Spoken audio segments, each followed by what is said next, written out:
En este nuevo milenio, las presiones sobre los sistemas de salud van en aumento. El creciente número de enfermos, en particular ancianos, pone a prueba la capacidad de los profesionales de la salud para satisfacer las necesidades de los pacientes con los recursos disponibles. Y cada vez se oyen más argumentos jurídicos y éticos en favor de que los pacientes tengan mayor participación al elegir su tratamiento. Esta situación afecta en particular a un sector importante de la asistencia médica. Los médicos estamos cada vez más convencidos de que nuestro criterio sobre las transfusiones de sangre debe reconsiderarse. Hoy día, por lo menos el 80% de los pacientes preferiría que no se le administrara sangre. Los titulares de prensa así lo indican. Tanto a médicos como a pacientes les inquietan las complicaciones transfusionales, la escasez de sangre y la seguridad de los hemoderivados. Por citar un ejemplo, la Organización Mundial de la Salud calcula que las transfusiones e inyecciones contaminadas provocan en el mundo unos 5 millones de infecciones por el virus de la hepatitis C cada año. Las gestiones de los sistemas de salud nacionales por aumentar la seguridad de sus reservas de sangre han hecho que el costo de esta se dispare. Hace 2 años nos costaba unos 63 euros la unidad de sangre transfundida. Ahora nos cuesta 142. El tratamiento de los efectos secundarios de las transfusiones ha incrementado aún más los costos. Estos costos, indirectos y retardados, son enormes y desde luego elevan considerablemente el costo de la unidad de sangre. También hay que tomar en cuenta los miles de millones de euros o dólares que se han pagado como indemnización a los receptores de sangre contaminada y a los familiares que les sobreviven. En vista de los riesgos y los costos de las transfusiones a los que la sociedad se enfrenta, ¿existe un método mejor? ¿Pudiera la asistencia médica sin transfusiones satisfacer las necesidades y los derechos del paciente? Los profesores Earnshaw y Hetzer, así como otros muchos clínicos, han atendido a las peticiones de pacientes y de padres de menores. Veamos 3 ejemplos de operaciones complejas realizadas sin transfusiones. La cirugía a corazón abierto suele representar un gran reto. En Berlín, el profesor Ronald Hetzer explica por qué tuvo que operar el pequeño corazón de una niña de 10 meses. Esta niña tiene un defecto cardíaco congénito relativamente poco común. Existe una comunicación directa entre el ventrículo izquierdo y la aurícula derecha, lo cual crea un flujo anormal continuo entre el corazón izquierdo y el derecho.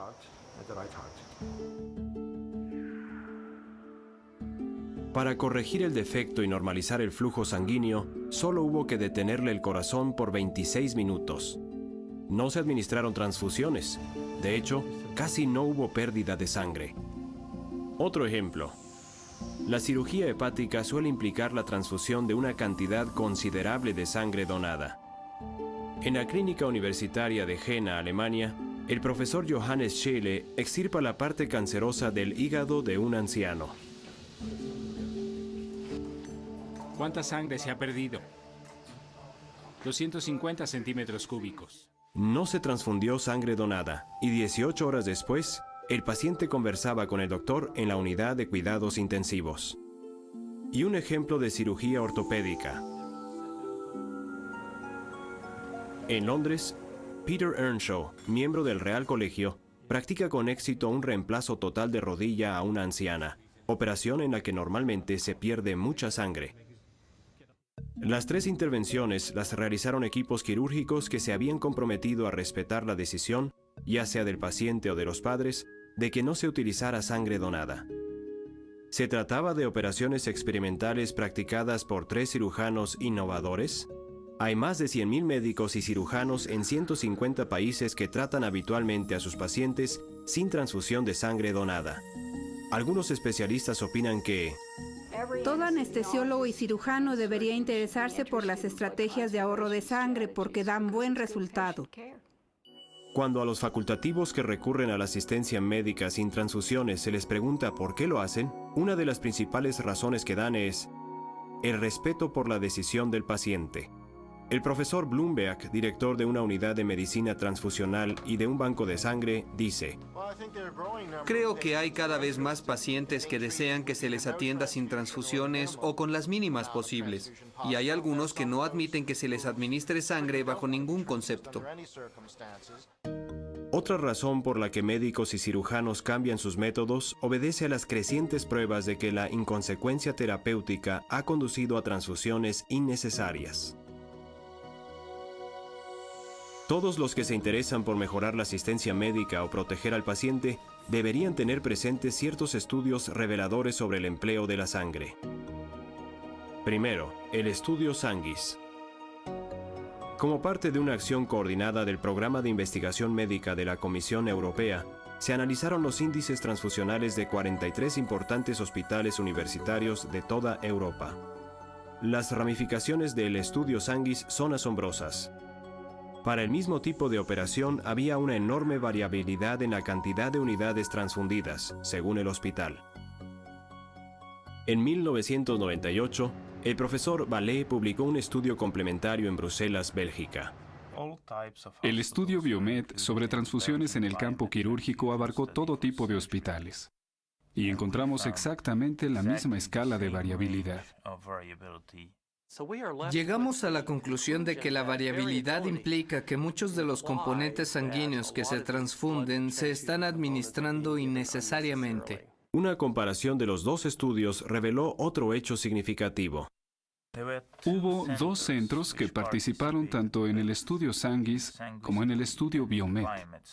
Basándose en lo que descubrieron en el estudio Sanguis, Habían logrado de algún modo reducir el uso de sangre en operaciones de cirugía mayor. La mortalidad se mantuvo igual antes y después de cambiar su criterio transfusional, y la estancia hospitalaria fue más corta. Los nuevos procedimientos que emplearon no fueron difíciles de adoptar, y aunque requirieron tiempo y una considerable labor educativa, no hicieron aumentar los costos. poco después, en Canadá, el Dr. Hebert realizó un estudio a gran escala de pacientes graves en cuidados intensivos. El profesor Spahn evalúa los resultados. Me refiero al estudio de Ibert, en el que se demostró, con más de 800 pacientes, que transfundir menos da mejores resultados. La conclusión obvia es que las transfusiones innecesarias ocasionan trabajo innecesario y un costo innecesario. Además de satisfacer la petición del paciente y evitar la hipertransfusión, muchos facultativos dicen que al implementar la asistencia médica sin transfusiones, su objetivo es evitar riesgos médicos. En una unidad de sangre almacenada existe el riesgo de contaminación bacteriana. La contaminación bacteriana, sea que se produzca al tiempo de la donación o después por un almacenamiento inadecuado, puede producir infecciones mortales. Por otra parte, pese a las mejoras en los análisis, las infecciones virales siguen representando una grave amenaza. A los especialistas les preocupa lo que sucederá en el futuro. ¿Mutarán los virus existentes y producirán enfermedades? No hay razón para creer que no lo harán. El problema de la sangre contaminada es que parece que siempre nos lleva ventaja. Además, las transfusiones de sangre provocan en el receptor un estado de inmunosupresión que ocasiona más infecciones postoperatorias, así como una recidiva tumoral más pronta y frecuente. Calculamos que en Estados Unidos tal vez mueran anualmente de 10.000 a 50.000 pacientes por causas relacionadas con la inmunomodulación transfusional. Puede que el riesgo médico más sorprendente y menos reconocido sea el error humano. Administrar sangre de un tipo incompatible puede producir una reacción más o menos grave o hasta mortal. El profesor Spence, director de formación quirúrgica, reconoce: podemos clasificar mala sangre y provocar una catástrofe. Algunos han muerto y mueren por recibir un tipo de sangre equivocado. De hecho, según los informes, el error humano es la causa de hasta la mitad de todas las muertes provocadas por las transfusiones. Ante estos factores, decisión del paciente, transfusiones innecesarias, riesgos médicos, así como reservas de sangre menguantes y costos de la sangre en alza, El profesor Van der Linden resume la conclusión a la que llegan muchos especialistas. En vista de que permite mejorar la atención al paciente y reducir el costo de la asistencia médica, el ahorro de sangre no es opcional, es imprescindible. Lo bueno es que ya existen tratamientos seguros, prácticos y rentables. Es posible brindar la mejor atención médica sin emplear sangre halogénica. Hay medidas muy sencillas y baratas que ayudarían a la mayoría y que se pueden adoptar hasta en el hospital más pequeño. El ahorro de sangre es un método muy sencillo, evita complicaciones, resulta menos costoso y ofrece mejores perspectivas al paciente. Las técnicas alternativas a las transfusiones que utilizan estos equipos quirúrgicos se pueden agrupar bajo uno de 3 principios básicos o pilares. El primero es tolerancia a la anemia. Al fluir por las arterias, los eritrocitos transportan el oxígeno vital a todo el cuerpo. El paciente anémico tiene una baja proporción de eritrocitos en su volumen sanguíneo. Si una persona pierde mucha sangre durante una operación o a causa de un accidente, el organismo puede tolerar un grado considerable de anemia. El profesor Moore, reconocido innovador en el campo de la cirugía traumatológica, comenta: los estudios indican que fisiológicamente el ser humano puede tolerar concentraciones de hemoglobina muy inferiores a las que se consideraban seguras. Los médicos empiezan a darse cuenta de que es posible tolerar un grado significativo de anemia en los pacientes. Pero la anemia solo es tolerable cuando el organismo cuenta con suficiente volumen circulatorio para seguir funcionando. También sabemos que ese grado de anemia podemos compensarlo con volumen, pues en tal situación este es el componente indispensable para mantener la tensión arterial. Al disponer de expansores del volumen sanguíneo de costo módico, la opinión médica está abandonando cada vez más la arbitraria regla propuesta en 1942 de que una concentración de hemoglobina de 10 constituía el umbral de transfusión, o sea, era la más baja que podía tolerarse antes de transfundir. El profesor Earnshaw explica lo primero que hizo para implementar un programa de alternativas a las transfusiones. He reducido a la mitad nuestro índice de transfusiones con solo decir, ¿podemos bajar nuestro umbral de 10 a 8 y controlar un poco más las decisiones? Fue muy fácil, no costó nada. Con solo implementar el primer pilar, se ahorrarían millones de transfusiones y miles de millones de euros o dólares al año. El segundo principio básico en el campo de las estrategias alternativas a las transfusiones es fomentar la producción de eritrocitos en el organismo. Es muy importante hacerlo antes de la operación en el caso de una persona anémica, y puede acelerar la recuperación tras una gran pérdida de sangre. Los estudios dirigidos por el profesor de obstetricia Albert Hug indican que la administración de suficientes suplementos de hierro ya puede normalizar bastante el recuento sanguíneo, y por relativamente poco dinero. En ciertos casos puede utilizarse eritropoyetina elaborada mediante ingeniería genética, llamada comúnmente EPO. El profesor Mercuriali, director de servicios de transfusión, explica: con la administración de eritropoyetina, se acelera la producción de eritrocitos. El tercer principio o pilar consiste en minimizar la pérdida de sangre. La técnica más importante para controlar el sangrado es evitarlo. La cirugía meticulosa resulta práctica y económica. Se pueden emplear diversos instrumentos para ello. Por ejemplo, el electrocauterio permite a los cirujanos cortar rápidamente y sellar los vasos sanguíneos al instante. También hay fármacos modernos que reducen la hemorragia. Algunos se aplican directamente sobre la zona afectada. Aquí se usa una compresa de cola de fibrina sobre la superficie disecada de un hígado para detener el sangrado. Respecto a la rentabilidad de tales fármacos, el profesor Barón señala: la reducción del sangrado intraoperatorio y del uso de hemoderivados compensa el costo del fármaco. Otra técnica eficaz para minimizar la pérdida de sangre en casos de hemorragia intensa consiste en recuperar la sangre del paciente. Se puede recuperar hasta el 50% de la sangre que de otro modo se perdería. Esta técnica satisface las necesidades éticas de muchas personas que rechazan rotundamente la sangre donada. Por ejemplo, algunos testigos de Jehová han permitido que se utilice una máquina tipo Cell Saver. Incluso existen modelos especiales para niños pequeños. La recuperación de sangre es una técnica muy valiosa porque cuando se utiliza, la sangre derramada por el cirujano no es sangre perdida para el paciente. Se pueden utilizar otras muchas estrategias beneficiosas. Todas ellas ayudan a evitar los riesgos y los costos sociales de millones de transfusiones. Para ilustrar el impacto de las técnicas debidamente combinadas, veamos la situación con la que se encontró en Módena, Italia, el equipo médico de Luana, una niña de 4 años que nació con un grave defecto cardíaco.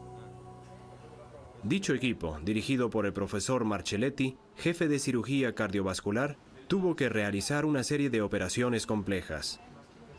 Por solicitud de los padres de Luana, la primera se llevó a cabo sin sangre donada y la operación fue un éxito. Para la segunda se contaba de nuevo con personal competente y el instrumental adecuado, incluida una máquina de recuperación de sangre. La meticulosa intervención, con el uso del electrocauterio, duró 2 horas y Luana solo perdió 100 mililitros de sangre. Sus padres estaban encantados y el equipo médico quedó satisfecho con los resultados. Hemos realizado la operación sin transfusiones de sangre, tal como tratamos de hacer con todos nuestros niños. Creo que todos estos niñitos merecen que no se les administre sangre para evitarles los riesgos de una transfusión. El Dr. Rosengart aporta más datos sobre la eficacia de la cirugía cardíaca sin sangre. En un estudio con 50 pacientes testigos de Jehová y 100 de la población general, vimos que con nuestra estrategia de ahorro de sangre, la estancia hospitalaria era más corta y el costo inferior.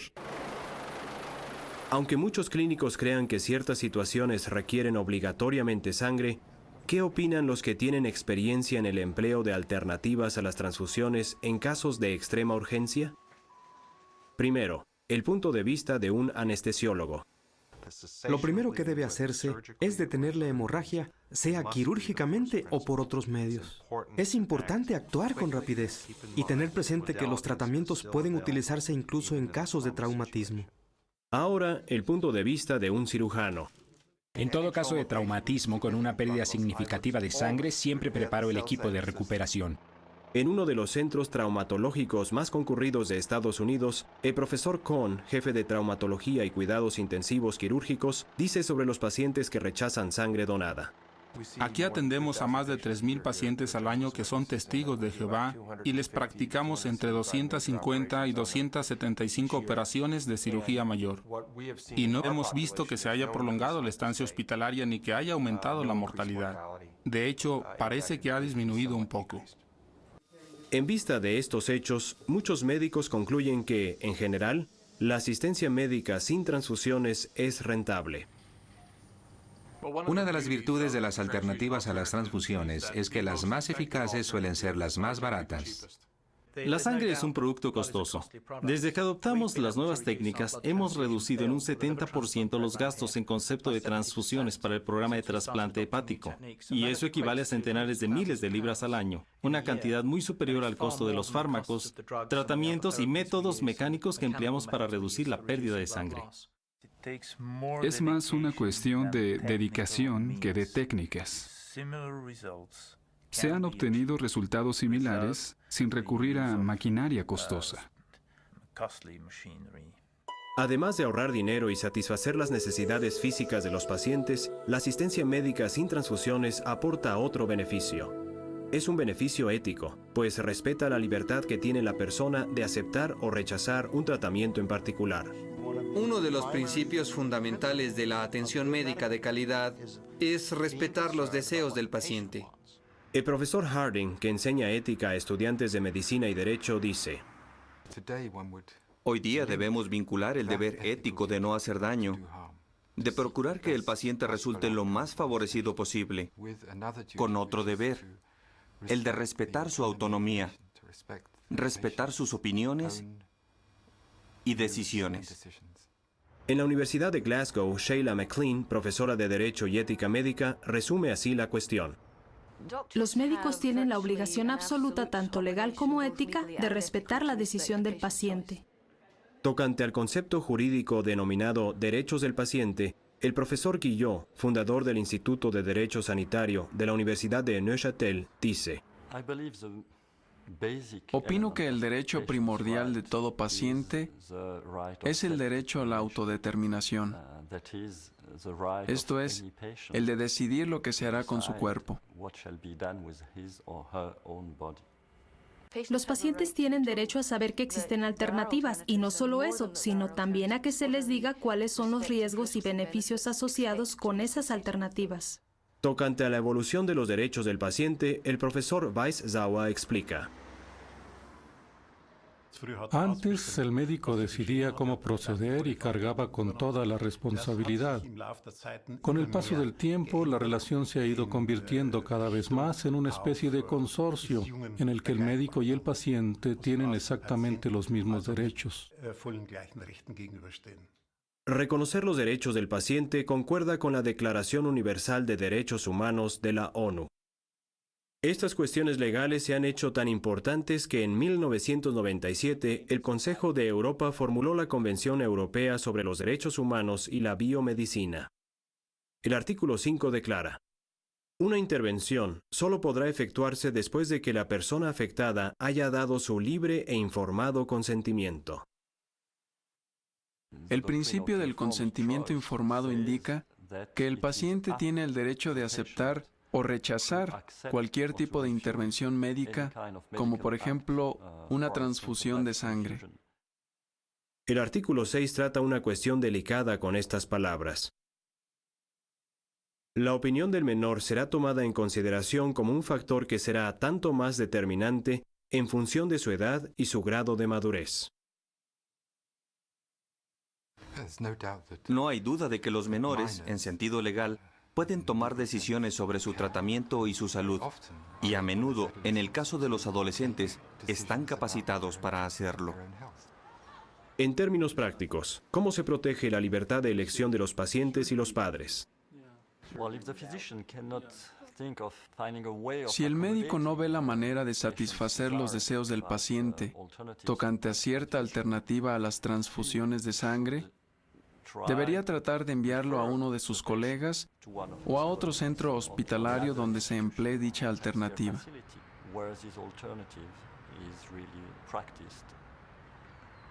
¿Y qué se hace en los casos de urgencia en los que la víctima no puede hablar y expresar sus propias convicciones? Hoy día se reconoce que el paciente tiene el derecho de indicar por anticipado sus opciones en cuanto a tratamiento. Y esto se lleva a cabo mediante un documento en el que manifiesta haber analizado una serie de situaciones y haber adoptado una postura inamovible tocante a cierto tratamiento. En una situación de emergencia, siempre se buscaría además una directriz por anticipado o una declaración previa de voluntad en, por ejemplo, la billetera del paciente. Respetar los derechos del paciente también aporta beneficios para la salud. Hay pruebas empíricas de que los pacientes que se sienten a gusto con el tratamiento suelen recuperarse antes. Veamos, por ejemplo, un caso del Hospital St. Richard de Chichester, en el sur de Inglaterra. La señora Whittington tenía artrosis de cadera en una fase tan avanzada que necesitaba un reemplazo total de cadera. Como es testigo de Jehová, se negó a aceptar transfusiones. Creo firmemente que la palabra de Dios está en contra de que aceptemos sangre, y la palabra de Dios es la verdad. El señor Patel estuvo muy dispuesto a operarme sin sangre. El médico tiene el deber de escuchar las peticiones de los pacientes, de escuchar lo que tengan que decir e informarles sobre las alternativas para que ellos escojan. En una conversación franca entre el médico y la paciente, surgió la pregunta de si aceptaría la técnica de recuperación de sangre. Cuando supe más acerca de la máquina y se me explicó el proceso, dije que aceptaría que la utilizaran conmigo. En este centro hay muy buena relación entre los pacientes y el personal médico. Tenemos una mentalidad muy abierta y un ambiente que favorece el aprendizaje. ¿A qué condujo esta actitud de colaboración? Las estrategias intraoperatorias que empleamos durante la intervención de la señora Whittington fueron hemostasia meticulosa, recuperación de sangre, valiéndonos de un equipo tipo Cell Saver, y también utilizamos una prótesis de cadera cementada. Ella me dice que está encantada con la operación porque se le ha aliviado el dolor. Conforme vaya aumentando la edad de la población mundial, sus necesidades médicas constituirán un reto cada vez mayor para los sistemas de salud, muchos de los cuales ya atraviesan dificultades. En este campo, la asistencia médica sin transfusiones es una tendencia prometedora. La adopción de un programa de ahorro de sangre no solo supone una reducción en el costo total del tratamiento para el paciente, sino también menos gastos para la sociedad. Aunque todas las intervenciones médicas conllevan riesgos, la asistencia médica sin transfusiones satisface de manera singular tanto las necesidades como los derechos del paciente. Preveo que, en el futuro, los pacientes prácticamente esperarán que toda operación quirúrgica necesaria se realice sin transfusiones de sangre. Es importante otorgar al paciente poder de decisión, no solo para respetar mejor su autonomía, sino también para potenciar un buen tratamiento médico. En la actualidad, los diversos métodos para reducir la necesidad de transfundir sangre están muy bien establecidos, bien probados y son muy seguros. Se han generalizado, pueden practicarse en cualquier institución en cualquier parte del mundo. El ahorro de sangre es un campo de la medicina seguro, eficaz y progresivo. Esta es la mejor manera de tratar a los pacientes y obviamente debería ser la norma terapéutica.